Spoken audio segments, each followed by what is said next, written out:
What's up, YouTube? This is Harvey 1997 here, coming at you today with my first place Indianapolis regional deck profile from February 10th, 2018. I am so happy with this.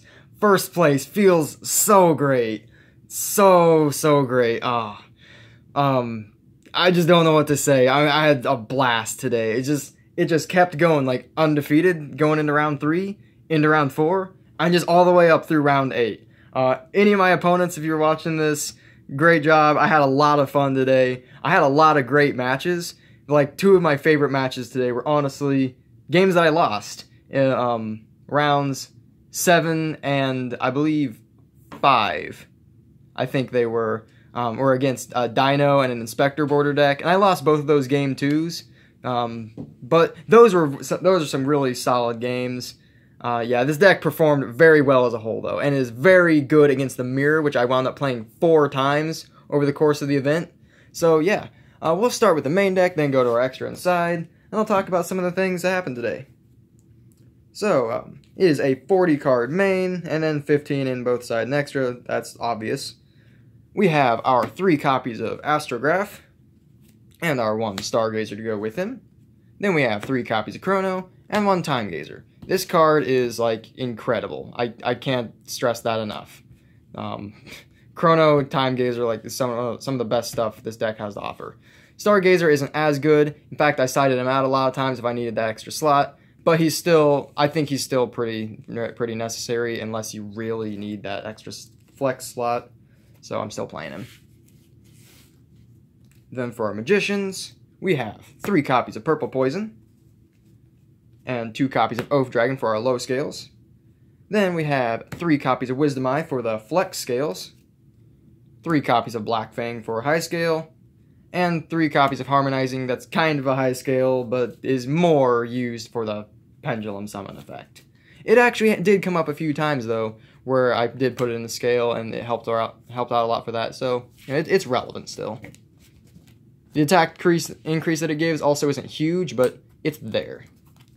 And I did actually opt to play the Supreme King engine today, so I was running 3 copies of Darkworm and 2 copies of Gate 0.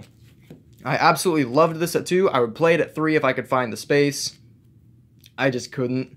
Yeah, the thing with playing 2 is the fact that you can pop it with your Electromite to search the second and scale it, which means you have the first one to Pendulum Summon back to make your Vortex play almost every game. It's ridiculous how good. I underestimated this card so much. When I was playing 3 and 1, I hated it.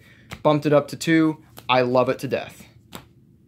And the only hand trap I was maining was 3 copies of Ash Blossom and Joyous Spring. A lot of people were questioning this, but it worked out great. I was just fine.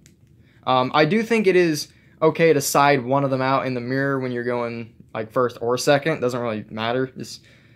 Yeah, the only thing it's really good for hitting is Wavering Eyes in the mirror. Occasionally Duelist Alliance, but And I don't think very many people are playing Pendulum Call anymore. So yeah, it is what it is though. It was pretty solid all day. Then we have our spells. We have 1 Stargraph and 1 Duelist Alliance.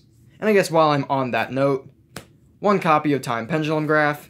I actually wound up siding the Duelist Alliance out a lot of games when I was going second, just because I didn't really want to search Time Graph going second, and it's like, I don't know, they don't help break boards. They're decent cards, don't get me wrong, but yeah, actually, and the other thing is, I only actually saw Time Graph, I think, 2 different games, and it was good when I had it, but I didn't have it a lot. The deck is very strong even without this, making your my standard board anyway being Decode plus Naruto and Vortex.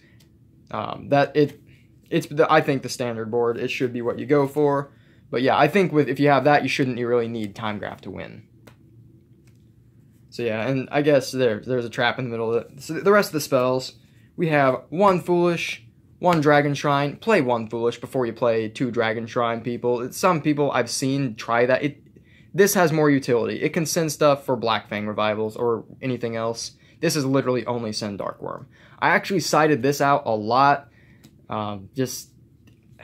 it's just a flex slot, really. So I didn't like it very much. It's just extra stuff to get to your Dark Worm.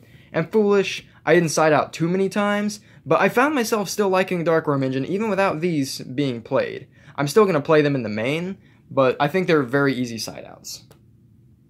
Then I also played 2 copies of Wavering Eyes in the main deck. This was incredible. The reason for 2 is I think 3 bricks in the case that you're not playing against the mirror. But the reason for 2 is so for one, so you can see it, but also so that you can resolve the 4 effect. So that you can blow up all 4 scales and then search your second copy. And it doesn't matter if they know you're playing all 3 or not. If you Wavering Eyes for 4, you win. Almost always. And then the last cards we played were 3 copies of Evenly Matched. Worst card in the deck. I wish I could say I was joking, but I literally never drew the card going second. And the only... I was main decking it, but the only times I actually drew the card were in 2 different games where I went first, and I was just one card that just didn't matter. I won those games anyway, so yeah. Worst card in the deck, not even kidding. It'll go to the side, like 100%. Then our extra deck, playing 2 copies of Heavy Metal Foes Electromite, and 1 Decode Talker. I felt that this was enough for Lynx. It just, I don't really see a need for much more. I get, like, playing the Underclock Taker, Borreload, and all that stuff. I didn't like it. These are all I played. Then, rank 4s, got a bit of a toolbox here with Tornado Dragon, number 41, Time Star, very underrated by the way, Trapeze, which was a very last-second edition. I never played against Trickstar, so it was irrelevant. Never made it. And Supreme King Dragon Dark Rebellion, which had a little bit of utility in a couple of rogue matchups, but it wasn't huge. It was definitely necessary for 1 game win, but yeah, that was it, though. And yeah, that's it for those Exceeses. Then I have the obvious 2, meaning Naruto and Absolute Dragon. And to go along with Absolute, we have the 1 Odd Eyes Vortex Dragon. Then I was also playing 1 copy of Supreme King Starving Venom, just to, you know, copy stuff. It's pretty neat. I actually did see a pretty nifty play up there that a few people at the top tables were playing, where they were playing 2 of this guy, and number 38, Hope Harbinger. So that's pretty incredible if you ask me, because you just loop your stuff and turn it into Electromite plus 38 and potentially Vortex alongside it, or Naruto or something. It's weird, but hey, it gets you there, right? So that's pretty cool.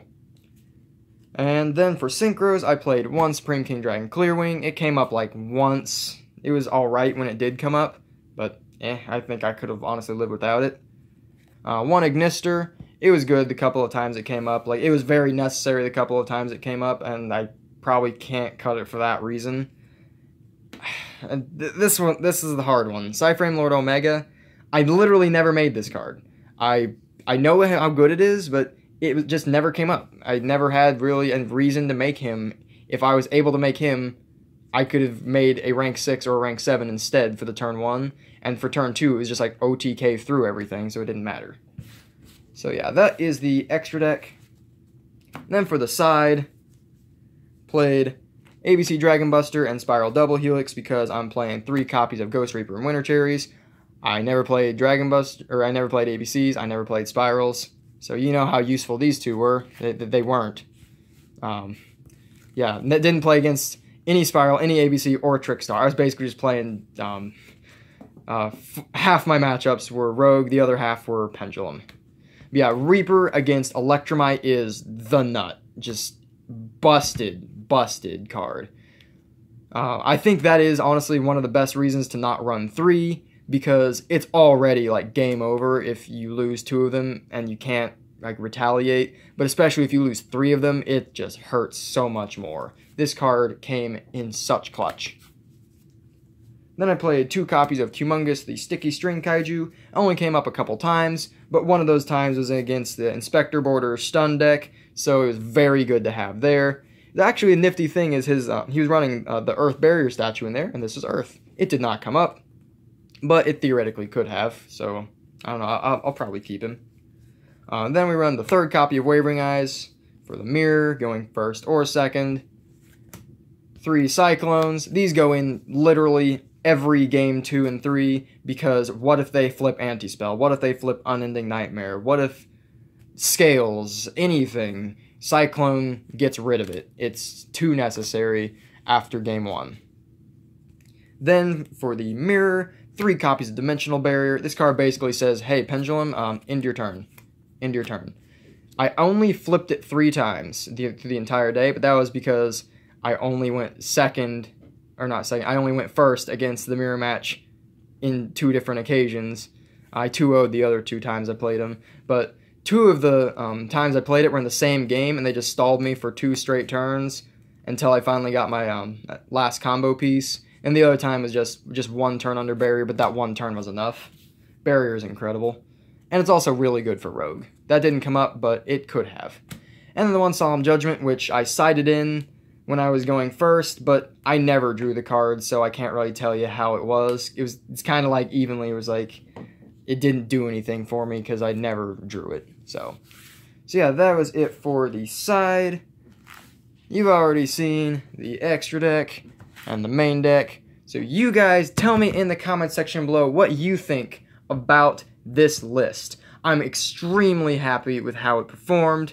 Obviously, I'm overwhelmed. Getting first place is just crazy for me. I was going for top 8. I just wanted this Saryuja mat.